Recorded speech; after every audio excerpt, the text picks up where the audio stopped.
to the TED Ed podcast, where we delve into the issues that shape our daily lives and drive our productivity. We confront topics that matter deeply to all of us, from healthcare and affirmative action to voting rights and monetary success and failure. We cover it all. And yes, we dive into the complex world of politics, exploring how our country has evolved from slavery to the 21st century. Our content is crafted with care and expertise, drawing from years of experience in these critical areas. We invite you to give the TED Ed podcast a listen. You won't be disappointed. Share your thoughts with friends and confidants, and don't forget to like, comment, and share our episodes. Your engagement helps us grow and reach more listeners.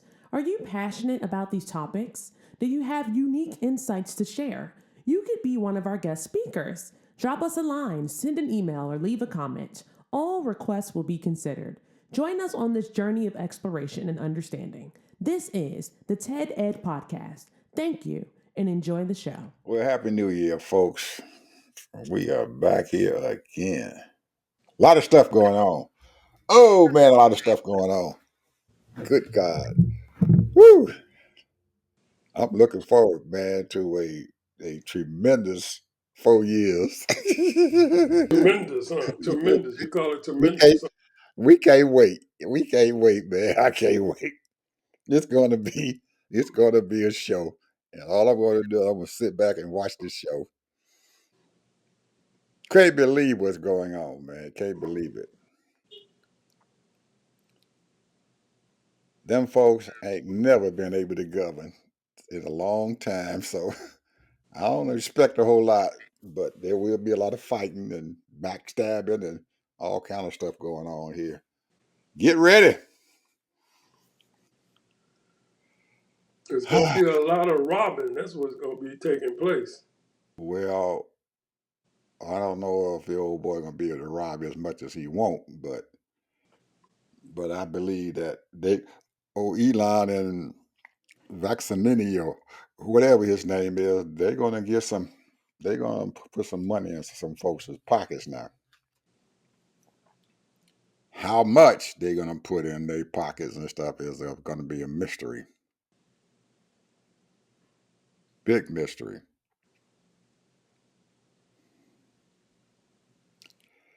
So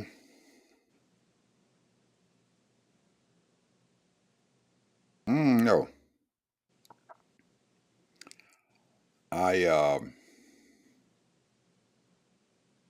I've been thinking about this whole thing, Ted, and I just sit there and I'm just wondering and stuff where we gonna be able to get our little 2 cents in.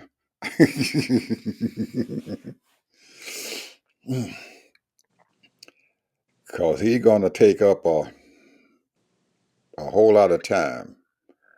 And I do believe that if he can't get that old Judge Marchand to throw his case out, he gonna be doing a whole lot of backstabbing and doing everything he can to do something with that boy. What are you talking about, Smith? Yeah. Well, all the lawyers, from what I've been hearing, saying that they can't stop it. It's up to the DOJ. I don't believe it's even up to the Department of Justice and stuff. I believe it's because it's a state crime and everything. That's the big deal for them now. It was a federal crime, then yeah, they would have a lot to say about it. But I don't think the Department of Justice got enough to get through there. He's going to have to get. Uh, he's going to have to get them folks up there in the judicial system to uh, deal with this stuff and everything. And I don't believe those folks in that judicial system is liking what he is trying to do. Point in order. That old wimp, old JR, John Roberts, put out his little weak statement about Trump and what he was doing, that he needed to respect the judicial system.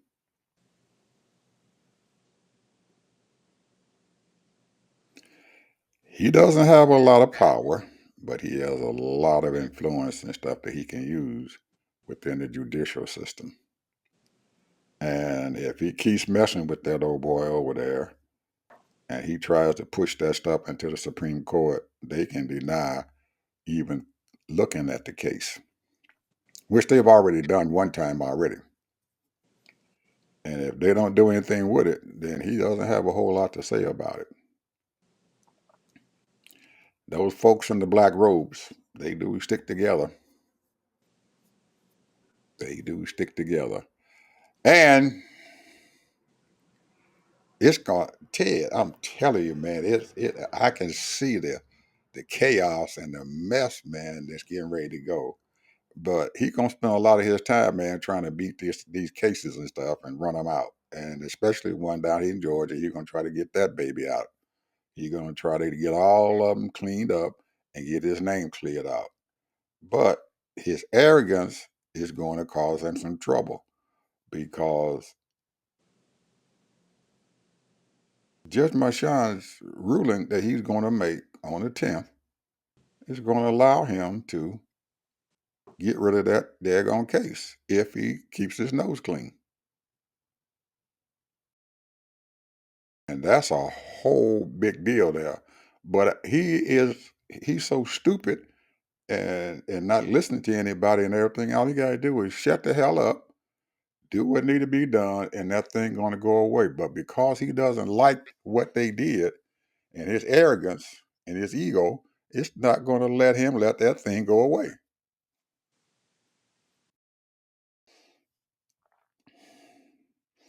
So, to be determined. TBD, to be determined. So, um,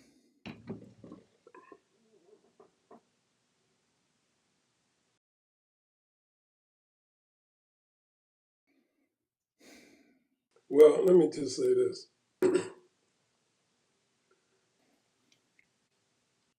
This man is a distractor. And he would cause anything to get the news people to write about what he says.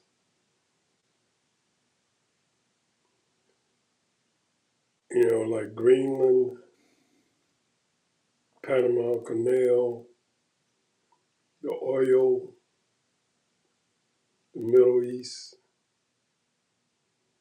And so while he's doing that, he's doing other stuff that's under the table. So he get these press conferences, and he loves to do these press conferences. And he says that he's going to do these rallies. That's his presidency right there. Then the people that he gets in office, his cabinet, he's going to have them take down all of these agencies as much as he can to distract. However, we have a Congress that's going to be resisting him. The thing is, you can fight them through the votes, you can fight them through talking on the floor in the committee meetings, but you got to go out to the public in everything that he does that's going to be detrimental to the public. The question is, are they willing to do that? To get out there and have those committee meetings, not only committee meetings, but just have those uh, town halls.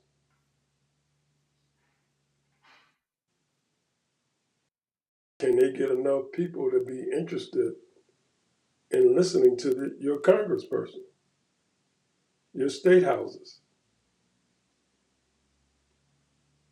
Or do they just want to just get a paycheck and just do their little lawmaking and that's it? Legislation. to win the House back, you got to get out there and do the work, the late work.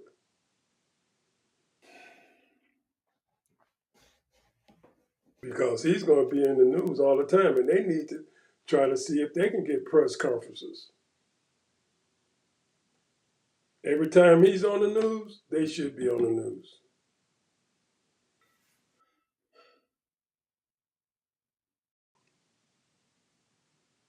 Every time he's on these sites, they should be on the sites.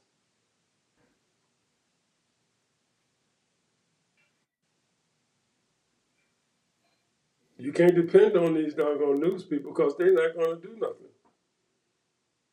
CNN is not going to do anything. They're going to treat him like he's normal president. MSNBC,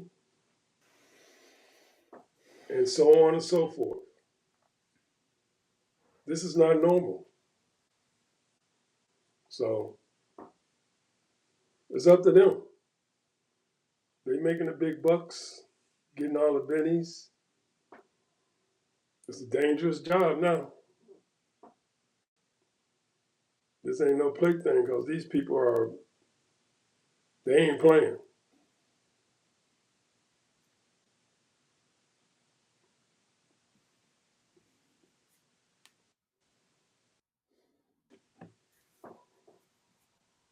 This is no joke.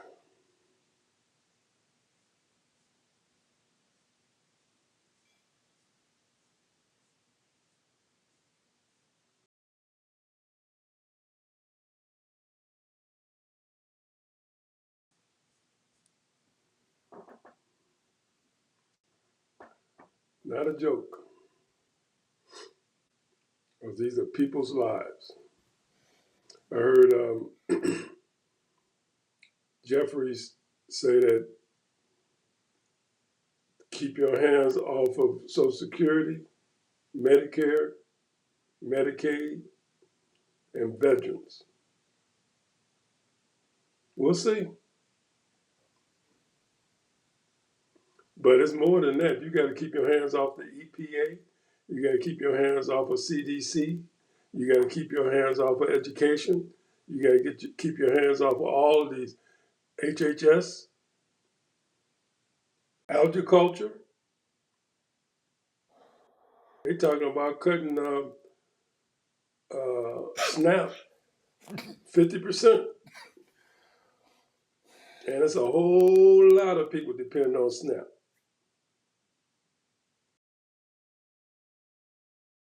That's feeding the poor, people that can't feed themselves, don't have enough money to buy food.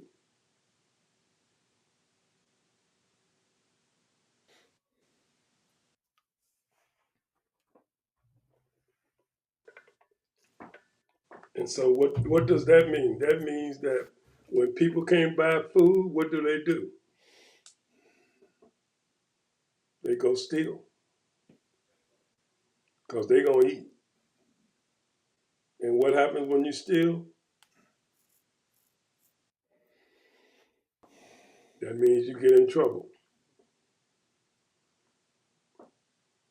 So somewhere down the line, somebody got to wake up and somebody got to help these people because if he's talking about shutting down, right now 43 million people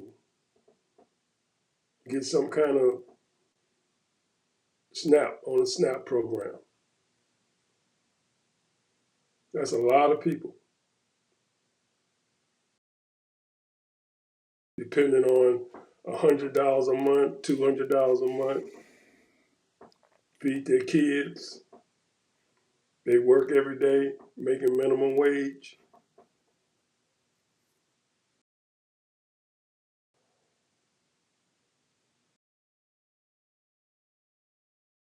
So I don't know.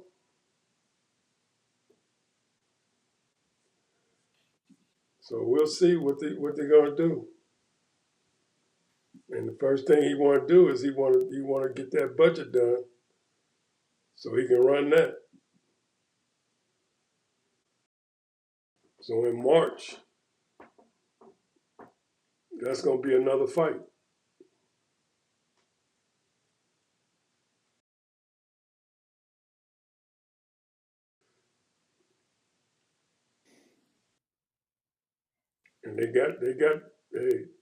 they unifying. They put that guy in the first vote, Speaker of the House. So we'll see. Well, that was a a situation and a circumstance that had to happen. They could not. Um,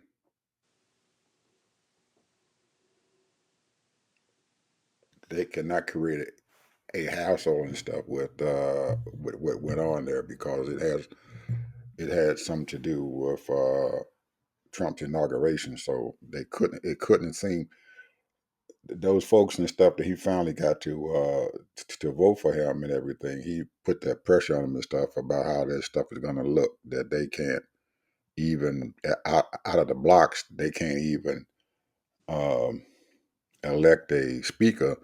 And if they can't elect a speaker, they can't even get their president to be inaugurated. So if you can't get your president to be inaugurated, you're going to piss off a whole lot of people. So that pressure to do that and everything was so strong and everything that I believe his backdoor dealings, part of that thing was him saying to them, we can't not do this to the president. The people elected him. So we have to make sure that he does get in office. If we can't do this to get him in office, then it's going to look real bad on us. And I'm pretty sure that he gave them something that they wanted and said he was going to do it. And the sad part about it is that they believed him. And I don't think that he's going to be able to function like they think that he's going to be able, that they want him to function because he's a kind of speaker that he needs to get stuff done. And if he doesn't, then it's going to look bad for him. So, but he's got one thing going. He got a couple of things going for him. He got Trump and stuff backing him up, and he also has a few Republicans and stuff who might want to help him and stuff through and don't want to look bad and stuff when his first 100 days. But Ted, he got to get a whole lot of stuff done, and those Republicans, man, they are. We already seeing what they had going on, brother. They they was having a fight trying to get him to be elected. What do you think going to happen when they start dealing with the budget? When they start dealing with all kinds of programs that Trump is going to try to enact?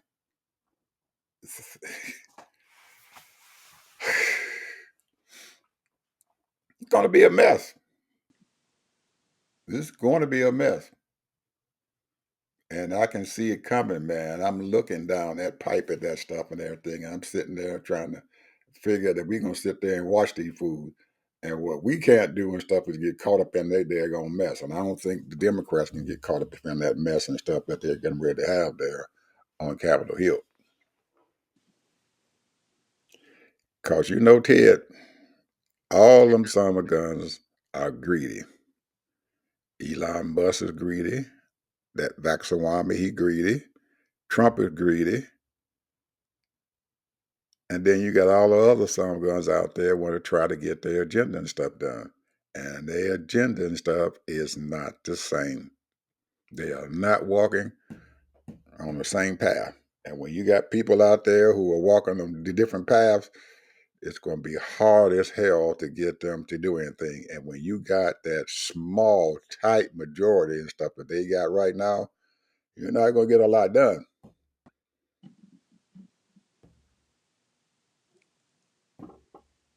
Not going to happen. Well,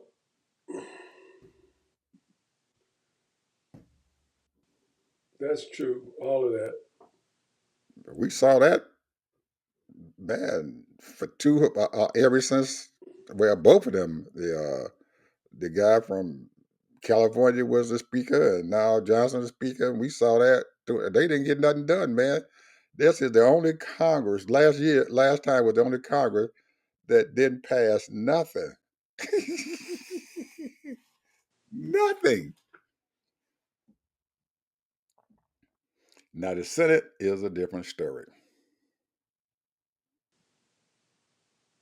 Most of those guys and stuff there who are in the Senate, especially those Republicans and stuff, they're going to pretty much stick together and they're going to look as organized as they can look.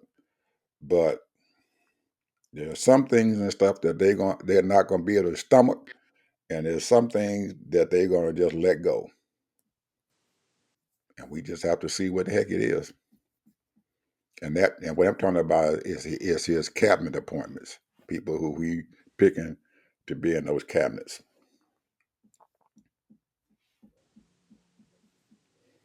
Who's going to be the attorney general? Who's going to be the secretary of state?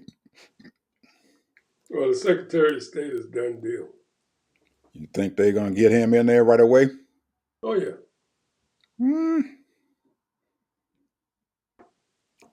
He ain't got no dirt in his closet.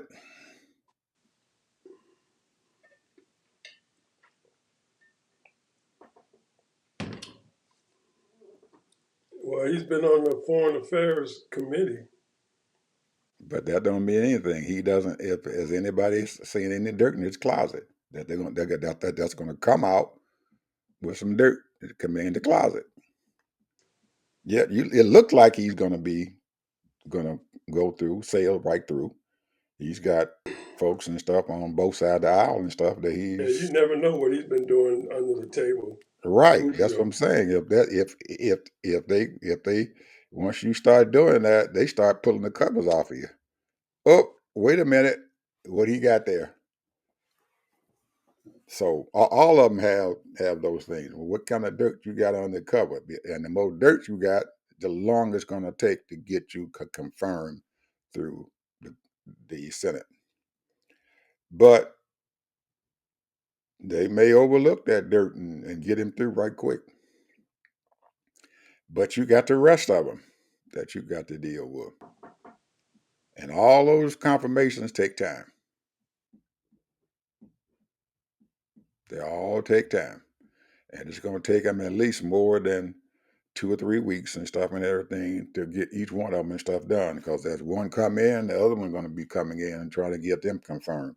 And if you can't get them confirmed, the old Trumpy boy going to be going back and forth telling people, hey, we need to get this done. We need to get him in it. We need to get him done.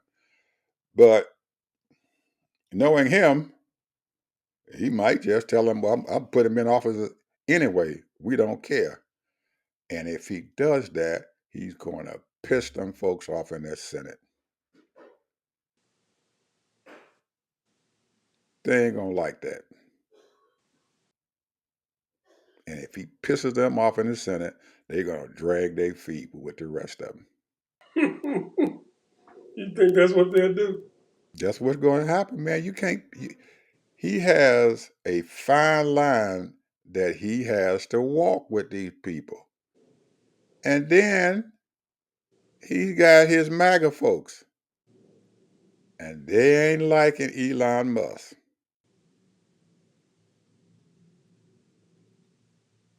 And old Trump already gave Elon Musk the high sign on a few things and said, well, I'm behind him on that. Well, you don't piss off the MAGA folks because they got folks who in the House and they got folks who in the Senate who back them up, who were used to let them become elected. You gonna piss off the folks that got you elected?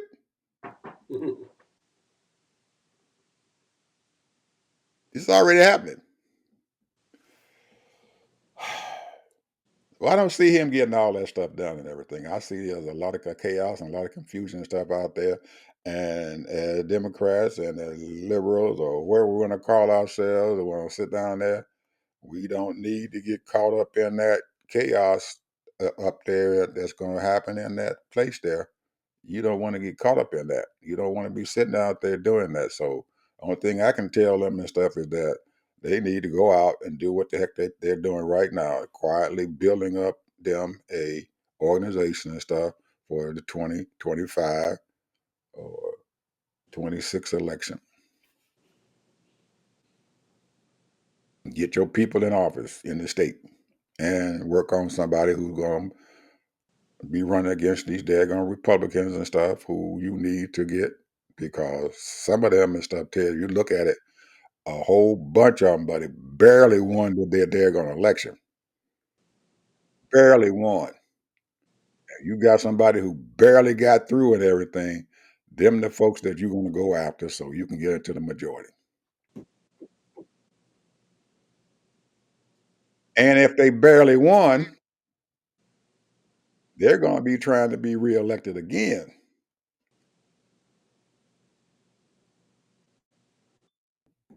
There's a mess getting ready to happen, man. I'm telling you. I'm watching now. I don't know for sure, but them rattlesnakes might be committing suicide.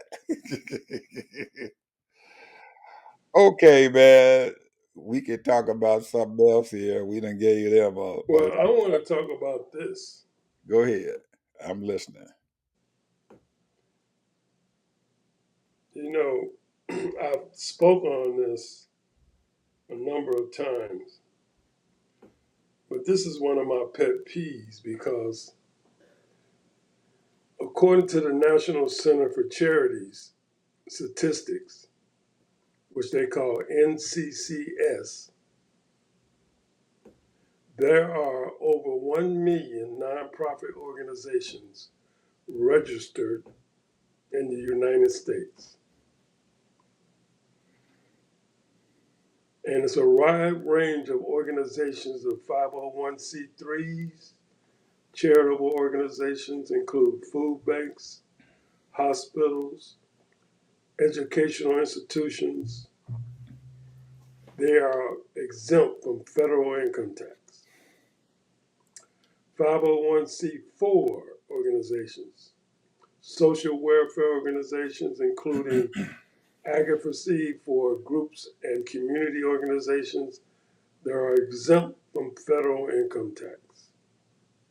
Religious organizations include churches, synagogues, mosques, and other religious institutions that are exempt from federal income tax under the 501c3 of the Internal Revenue Code. Foundations, these are organizations that provide funding and support to other nonprofits, often focusing on specific causes or issues. Chamber of Commerce, these are organizations that promote business and economic development in local communities. Fraternities and sororities, social organizations that are charitable and community service activities. Veterans organizations, organizations that provide support and service to military veterans and their families. Now, the amount of money that they receive is pretty close to $1 trillion. That's donations as well as grant money.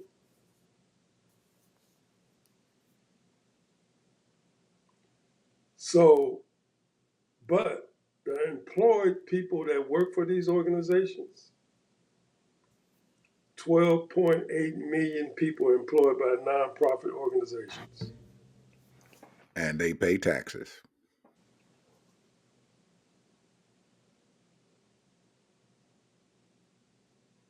So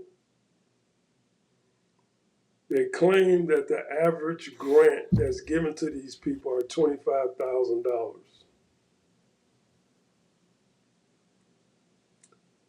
But it's hard for them to find out the total amount of funding for these foundation grants, corporate grants, and government grants. So I'm saying almost $1 trillion. I'm believing it's 1.5 to $2 trillion. That's my estimate. Now you have all of these organizations, food banks, helping the poor, helping the all of this and all of that. But yet still, we still got over 500,000 people that's in foster care. We got over almost 1 million people, over 700,000 people that's homeless, and then another million or two that's on the verge of homeless. But yet still, we got all of these organizations, nonprofit organizations, and religious groups. Why are people still homeless when you're getting all this money?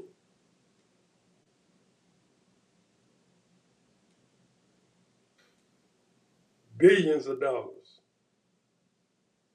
Billions of dollars. I ain't talking about millions of dollars, billions of dollars.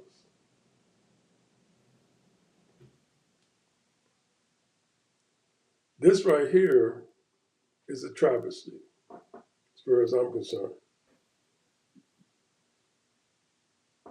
And you got corporations doing their share. Maybe not enough, but they're doing their share because it's called goodwill. You got these billionaires that's giving millions away.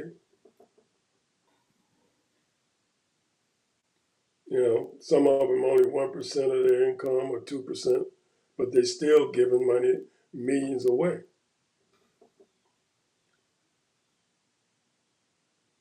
But you don't hear nothing about that.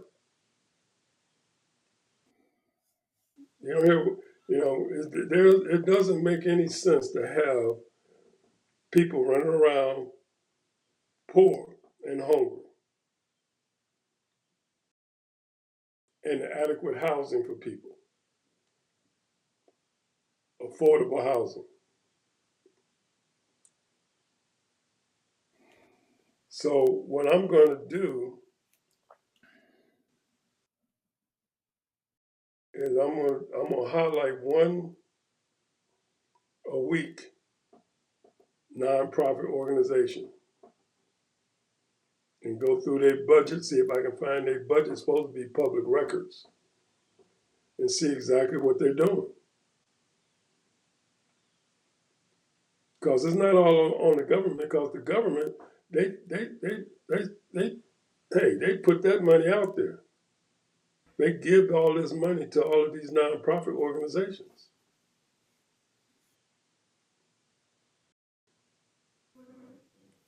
The American people are giving millions away to these churches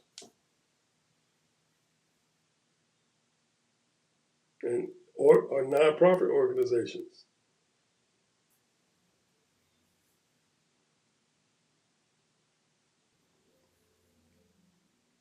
To the person that's in a nonprofit organization be making $1 million, 600,000, 500,000,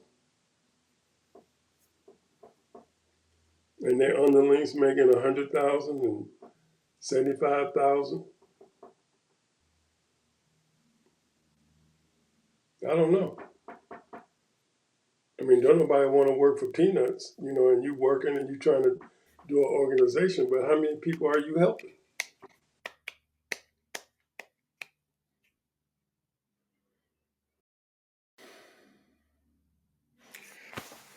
And they should call these people on the carpet, the ones that's getting all these millions of dollars. Why do we still have people suffering?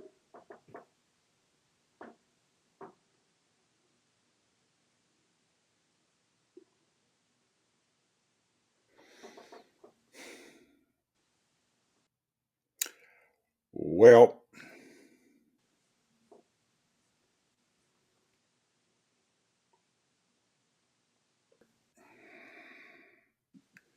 the simplest answer that I can come up with is that you have these organizations out there and you don't have control. all of them have gotten going off in different directions. Hey, this I want to do, and I'm going to do this. And until you can bring them all together up under one roof and say, hey, this is what we want to get done, you just going off hither skither.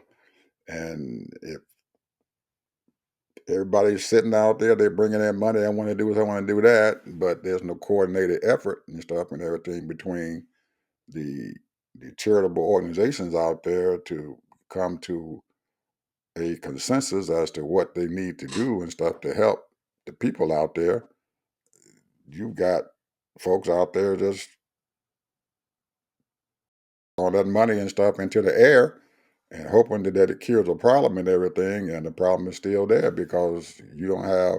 And most of the time, they're going to say, "Well, we don't have enough money and stuff to feed all these people." They got 400 or 500 people that coming in there to feed, and then they run out of money, and somebody else supposed to be feeding people, and somebody else supposed to be feeding people, and there's no coordinated effort. If you don't have no coordinated effort, you can't get a whole lot accomplished. You can't Well, build a house.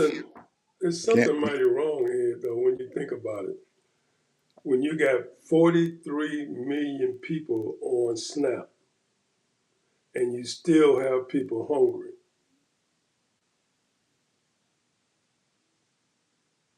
there's something wrong here. Somebody, even though a lot of these people are organized, they have to be organized. They have to make sure that they do their reporting correctly. I used to work for a nonprofit organization. I used to do the accounting and bookkeeping for them. And I'm going to tell you, you have to have that stuff tight. And then the thing is helping enough people, and you got all these nonprofit organizations. Are they um, helping the same people? Are they? What is going on? I don't know. The people that need help, they're not asking for help.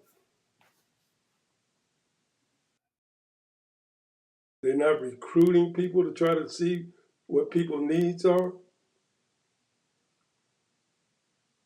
They're not making it aware that these services are available.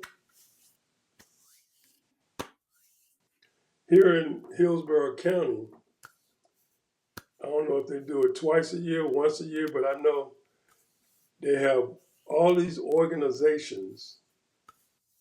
They do a whole, almost a whole day of people contributing to these nonprofit organizations, different organizations, and they raise money for these organizations.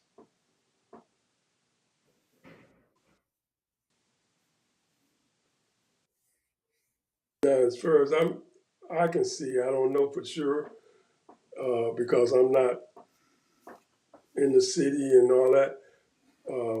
Hillsborough County does a pretty good job of helping the poor, but because we don't see no whole lot of, I don't see no tents and what have you, but I do see people riding around on bikes, living in the bushes, and you see a few people doing that. Should they be allowing people to live in bushes?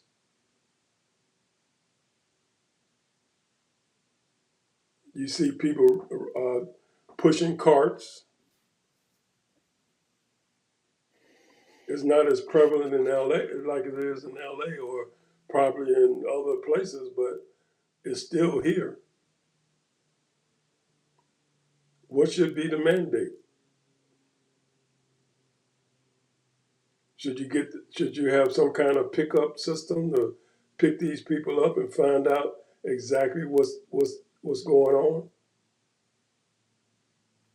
Like a major medical facility bus that's going around and helping these people see if they are fit. You got people volunteering, giving people showers, mobile showers.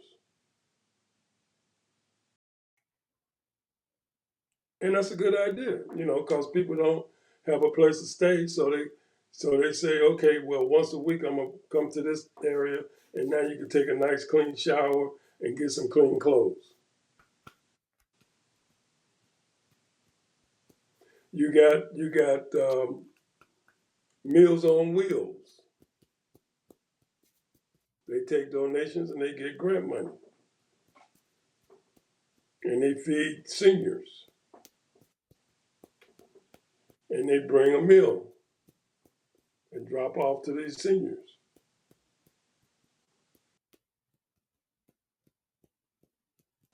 So you got all of these different programs, but what is the problem, bro? That's what I'm trying to figure out. And then you got Reverend Barber, who is supposed to be um, helping the poor and the working class, the minimum wage people, or the people that's not making enough money, and he's supposed to be, basically having millions of people across the country. Should America be in this kind of condition when you're talking about 60, 70 million people that's just getting by? And Hmm. some of them ain't even getting by. But at the same time, Ed, you got over 60 million people that's addicted to narcotics, alcohol. So, so the question is, and then they say crime, like when a person, my understanding, when a person is addicted to drugs and stuff, they have to have those fixes, right? So if they can't get a fix and they need money to buy more, what do? They get SNAP money and they buy their dope,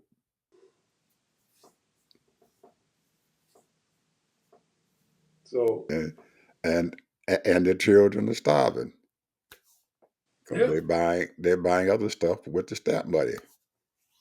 They get enough to last them a couple of days or whatever, and they buy the SNAP money. Let me let me give you an idea of what's going on.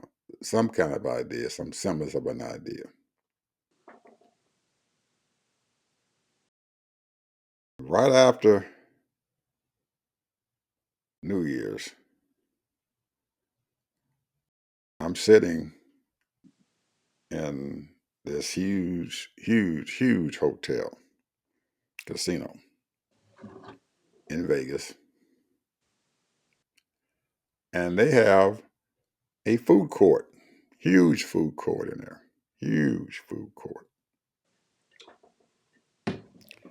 And this particular afternoon, I come downstairs, I go and little shop and pick me up one of these little frilly little sandwiches and everything that has smoked salmon on it. And I said, well, let me go over here and sit at the food court and eat my little sandwich. So I'm sitting there at the food court, and at least 75 to 80% of the people and stuff there at that food court, you can look at them and say, they're poor people. really, Yes, sir. They got their babies up in there. They got their kids in there.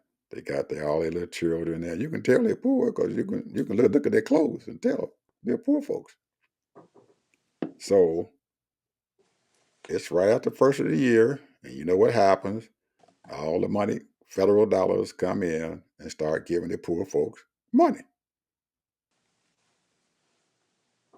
So they're sitting there in this food court, and if you got 4 or 5 people and stuff with you and everything, your bill is in the $150, $200 for that one meal.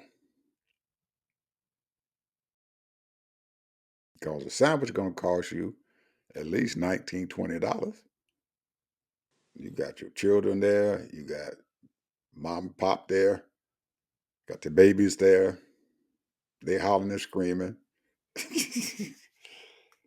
But these people are sitting there, one of the most expensive places they got there in Vegas and buying their food.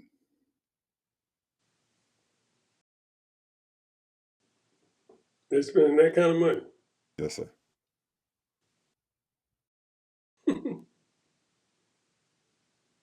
And the reason why they know they're doing that because one day we sat there in the food court and bought a couple of sandwiches, and the bill was $71.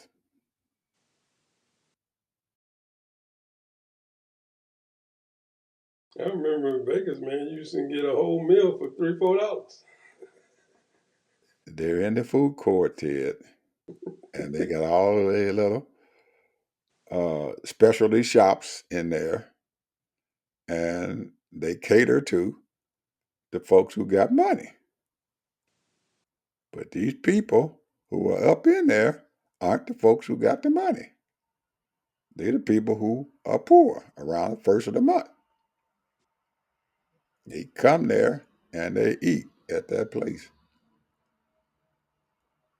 Now, you and I both know that they can't afford it, but they there. I'm telling you, Terry, the place probably holds maybe 500 or 600 people, and 75 to 80% of them were poor folks. You can tell. Mm.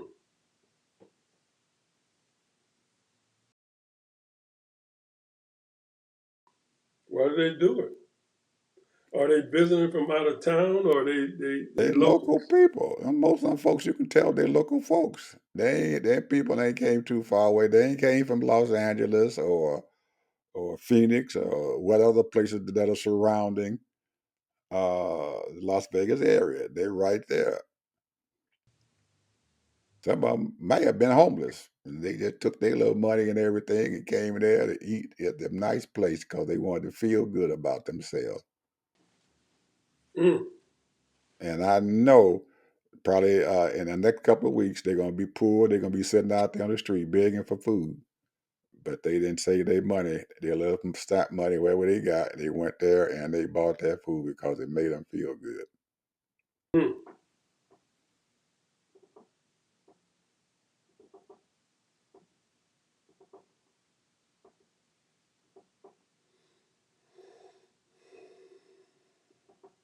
And we wonder why all this other stuff is going on. Why these people are poor. Why they out there. Because their priorities and stuff are screwed up, Ted. Their priority, the people who are wanting, who need it, their priorities aren't where they're supposed to be. They are not managing their life and stuff and everything because I guess they consider if Joe Blow can have it and he got plenty of money, why can't I enjoy it for at least one day? Mm.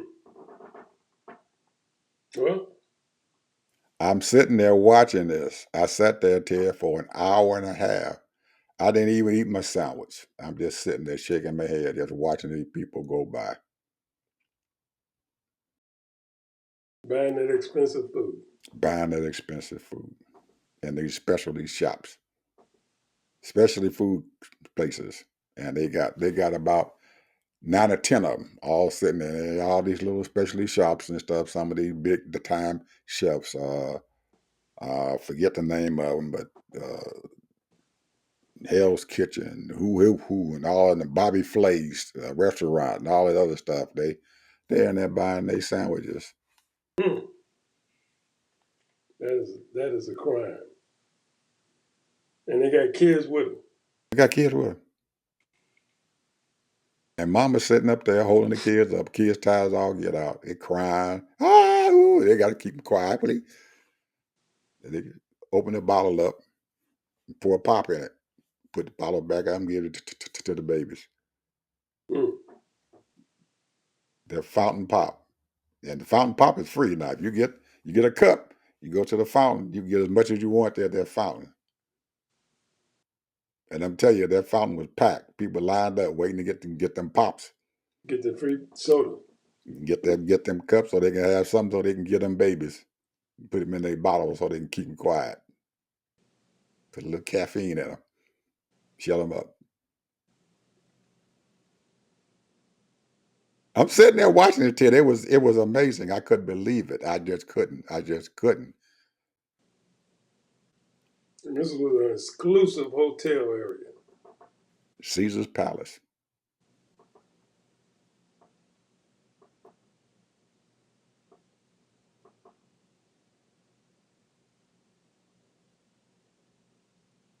You don't get in that place cheap.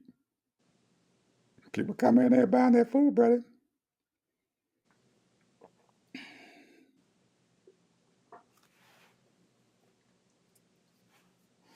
Didn't realize at first that it was around at the first of the month. So them checks that just came in. So all them checks that them government checks that they done got, they in there spending most of that money at their food court. So they can feel good. What they gonna eat for the rest of the month?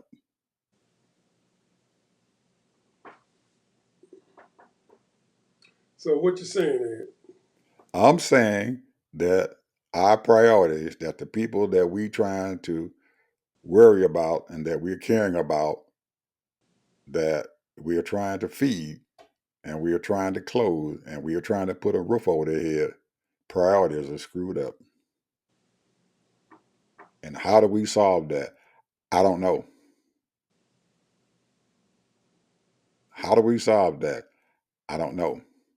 You got those 60 something million people that you just talked about who are crackheads or whatever they are, or meth smokers or whatever they want to do. They got to have their fix, and they getting food stamp. You know they are, or they own some SSI. And the first of the month, buddy, they get their checks or they get their food stamps or whatever. That money going to the dope dealer. It ain't going into their mouth. It's going to the fix, man. They got to get it. And they got a way to do it. They take them down to them local stores down there where them foreigners own them stores, and they trade them food stamps in there and everything for some cash. 50 cents on the dollar. You give them $100 worth of food stamp, you give you $50.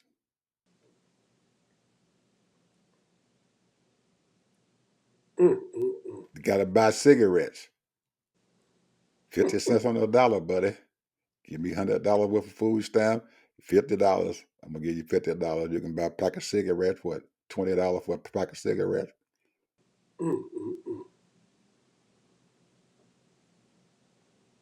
What they gonna eat the rest of the month?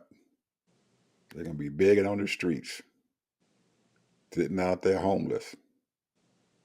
But they got to eat, man. They got to get that stuff done. Their priorities are screwed up. Plenty of work for them. They got plenty of jobs out there for them. They may not pay very much, but they got plenty of jobs out there for them. What we gonna do? I don't know. You got those folks out there who getting that money for uh, charitable organizations and stuff, and I guarantee you, whoever running it is probably in the six figures. That's their salary, 6 figures easily, and they can justify it. I got this going. I got that going. Yep, you probably need that money. Yep, if you don't pay them, they sitting up there and everything. And not only do they have a huge budget and stuff and everything, they got other stuff that they got to have. You pay for their travel. You pay for their vehicle. You pay for their fuel to go into their car. That money going, buddy. The cash register is ringing. And they justifying it. We got to have it, man. We got to get over there to these people. They got to have a car to get there. We got to pay for that. That comes out of that budget. The cash register is ringing. So the six figures and stuff is getting a little higher. They got to take care of their buddies and stuff. The assistant director and all the other folks down below them, all of them got to get their money. So by the time they get through, that overhead is at least 65 or 70% of the money that they bringing in the door. Ain't got very much for them folks out there who need it. This goes on every day. And we wondering where the money going to. Why ain't it getting out there to them poor folks? We got the government sitting around there now, and I'm telling you what's getting ready to happen.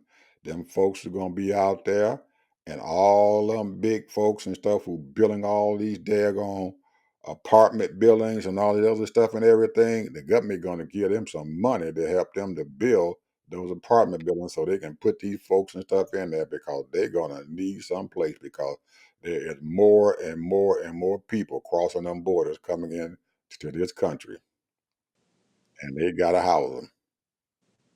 We don't have enough. We do not have enough housing. Everybody knows that. We have enough housing to support the people. So why are these people out there in the street? There's not enough housing for them. You can't keep up because it takes money to build them a house. It takes money to build them a little shed so they can stay in. It takes money. And then when these folks out there, they are homeless, they ain't got no place to stay at, and they got these little things that they build up. Where they going to the bathroom at? Where they taking their garbage to?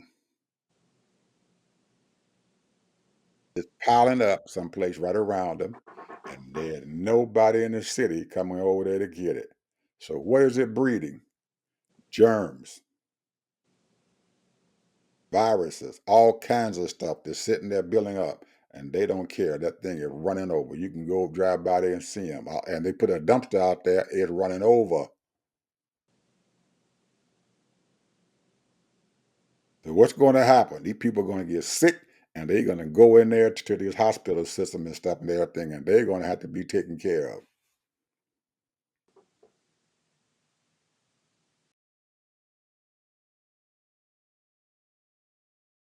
You overrun your hospital system. You got to give people care because they walk through that door. You got to take care of them. You got to get them to a certain point to where they can put them out of there, oh, and be all right. And most of the time, they just come in there and they give them something and everything, get them so they can get up and they ain't falling down nowhere. And all right, you got to go because you ain't got no insurance.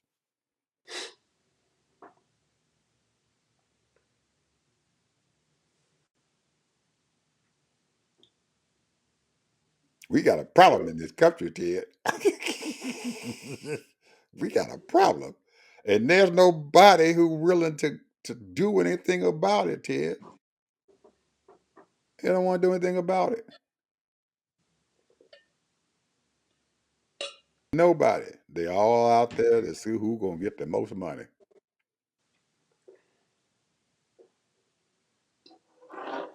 And trust me, when this tax thing come up, where these people are gonna they're asking these big corporations and stuff to keep on going or to extend that tax cut, they're going to extend it. Now it might not be as much as they think it's gonna be, but it's gonna be extended.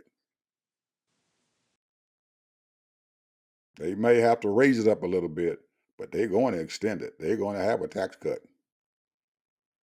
They may not get what Trump wants to give them and him, but they're going to get that thing extended. Some kind of way they're going to get it extended because them folks who got the money, they're going to be filling somebody's pocketbook. Anybody who sit there and saying to them, I'm not voting for that stuff, I guarantee you that he's going to have at least 4 or 5 lobbyists knocking on his door. How much money do you want so we can get this bill passed? Eventually, Ted, what's going to happen? They're going to give in and take that money. Yeah. Final word, my brother. Well, dog head, man, you got me depressed.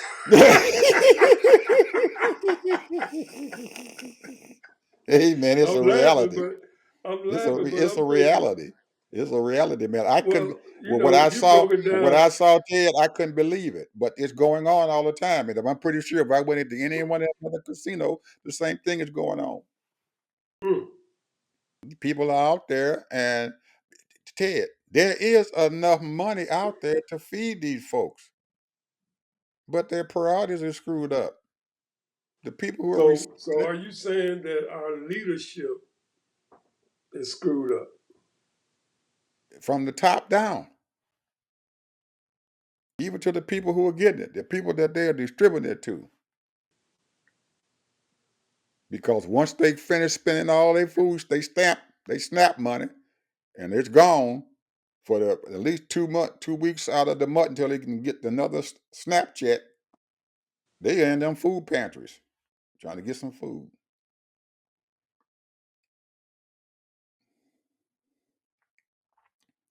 I had an aunt. She used to say,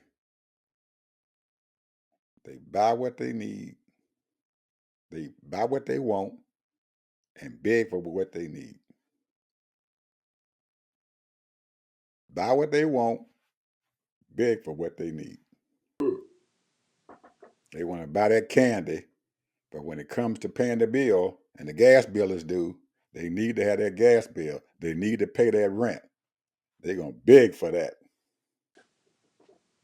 But they're going to take that money and buy the candy. You got to turn it around. And I don't know how you're going to do that. I don't know, Ted. Because you got millions of people out there doing it. That's their It's a, lifestyle. it's a horrible situation. That's their lifestyle. That's it. That's their lifestyle. This is what they live in. And and and and at some time, Ted, we cannot blame those politicians a lot of times and everything because a lot of them know what the heck's going on. They just don't want to say it and they don't want to articulate it. And Yeah, I'm because pretty sure. I heard this one guy say, now one time that they've always mentioned the middle class, the unions, but they never mentioned the poor. Mhm. They don't have a voice.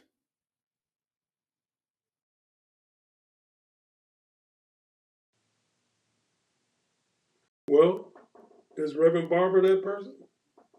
Better to be seen than not heard. What is he going to do? He hasn't got enough money. He out there. I'm pretty sure Reverend Barber probably feeling the same way you and I are. This is a horrible situation here. What can I do to help?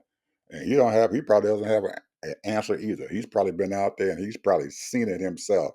And he just go back and shake his head. What the heck can I do? And if you can't figure out what the heck you're gonna do, how are you gonna be able to go out there and articulate the help for those folks who actually need it when you know what they're doing? And here's the thing, Ed. Here's the thing.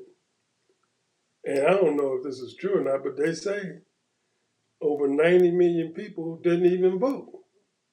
Yep, That's it absolutely. right there. When you have, and I don't know if it's that high, but if that's the truth, there you go. How you gonna have a democracy when you got people that's not even participating? And the sad part about it is that the folks that who's out there winning and stuff are okay with that That they don't vote. because they set up roadblocks and stuff to stop most of these folks from voting. You got to have an ID before you can walk in here to be able to vote. To get an ID, you got to have some money. In any state in the union, you got to have any one of those states, you got to have some money to get an ID. Anywhere from 20 to 30 to $40, you got to have it. And when you go into the place to get the ID and everything, most of the time you don't know where it's at. And then when you do get there to get the ID, them people are sitting there putting up roadblocks in front of you. Where's your birth certificate? Are you an American citizen? You don't have no birth certificate. Most of them, they can't. It takes money to get their birth certificate, and they don't know how to get it. That's that roadblock. They keep putting them roadblocks up there in front of you. And most of us and stuff, like you and I, oh, that's simple. We can get this. But when you don't have the resources like we do, you don't have access to the internet, you don't understand how to go on the internet to get your stuff. There are people out there, Ted, and those 60 or 70 or 80 or 90 million people that's sitting out there don't have those resources. They don't have no library to go to. They don't have libraries in the ghetto. They don't have computers in the ghetto. And if they do have a computer in there, somebody, knucklehead, is sitting up there playing games on it. He got a video game going on.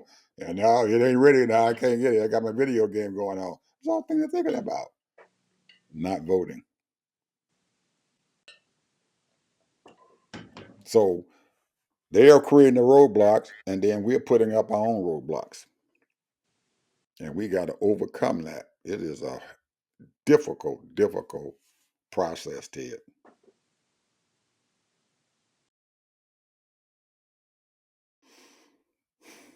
Well, in other words, we done lost the game. No, we haven't lost the game. We haven't lost the game. We're going to have to get over our apathy, just like you and I sitting here talking. We're going to have to get over our apathy and our anguish and stuff and just keep plugging away at it. And we not and stop trying to get 100%. You're not going to get 100%. You ain't going to get 80%.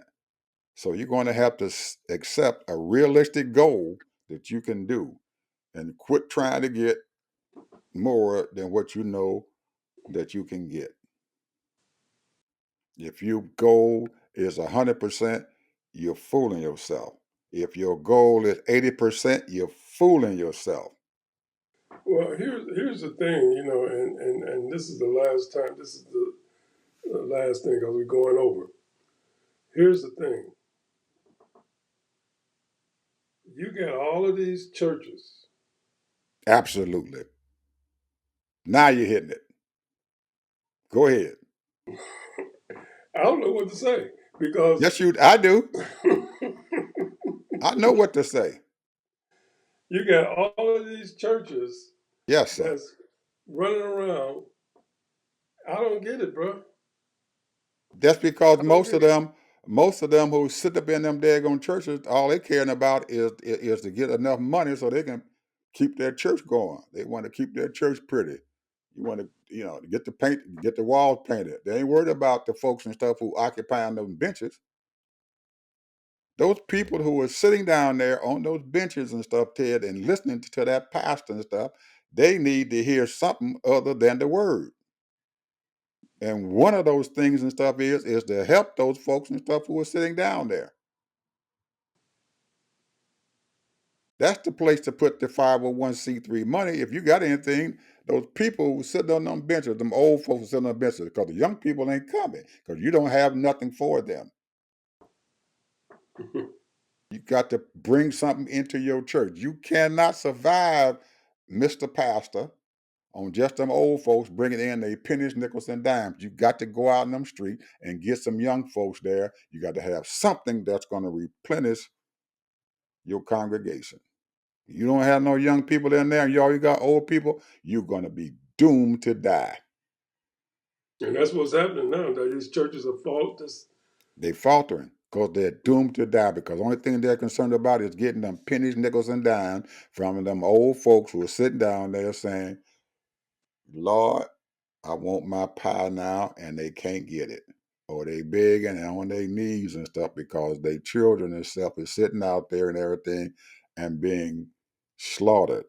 And their children are being trafficked. Ted, is a horrible thing, man, to go out there and walk those streets there in Vegas, man, and see these 13 and 14-year-old kids and stuff being trafficked to these old men. Hmm. And it's happening every day. They're bringing van loads of children 13 and 14 years old, and they are trafficking these girls. And don't let the boys get away either because they're getting them too. Mm.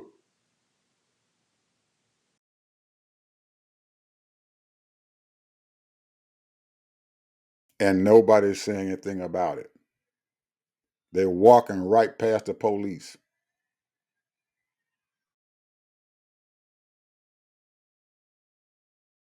Who are these kids to depend upon? They're being trafficked. They're sitting out there with those skimpy clothes on and stuff, and these old farts is sitting around there and everything, and they're buying them up. Mm.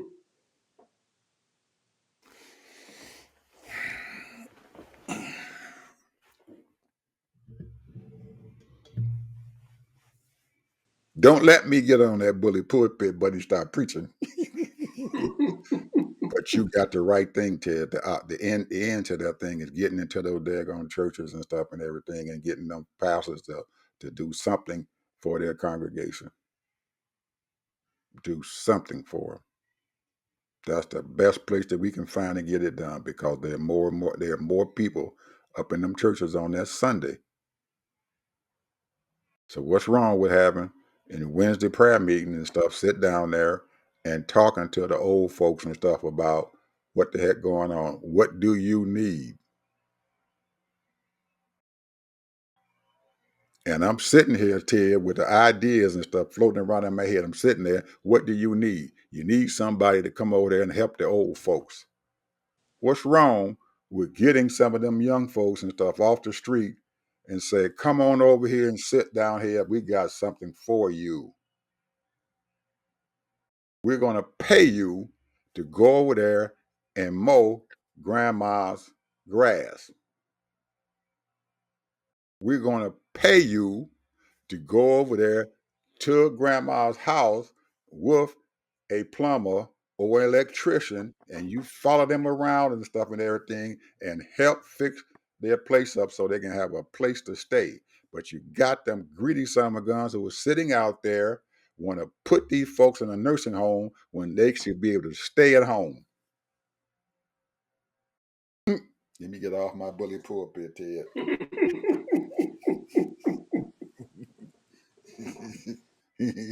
They don't need me out there walking them streets and stuff. I told them, and I'm oh man, shoot, don't get me started. Anyway, anything else you got to say, brother? You said it all, bro.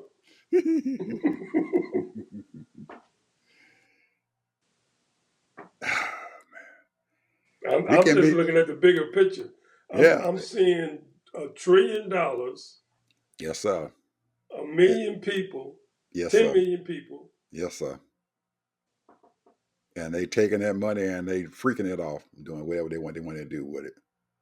And that nobody is sitting out there coordinating that stuff. Nobody. I don't Nobody. know. Somebody, or a group of people, young people, got to step up their game, man. But most of them aren't, Ted. They aren't going to do it. They're not going to step up their game because everybody's out there for themselves because they don't see any help. Just like those young folks who are being trafficked. They don't care. And nobody cares about them. And until you have a parent or someone else who cares about them getting what they need to be able to survive, you're not going to make it. Most of them aren't. The system is overwhelmed.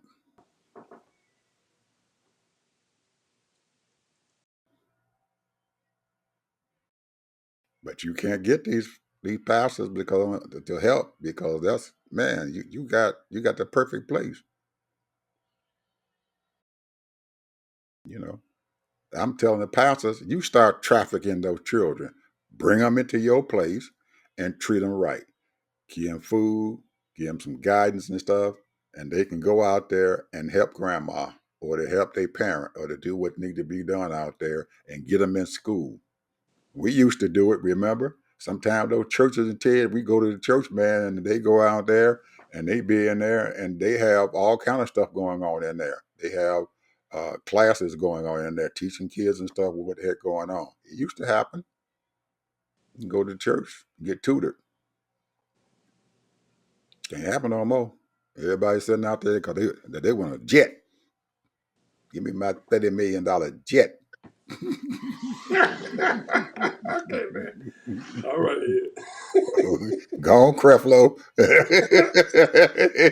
You mean a 60 million? You want $50 million jet, and the church is sitting in the middle of a ghetto. Hallelujah! Let's go, people. We're gonna see you guys next time. Ted running out of he just I'm sitting running over out there. of.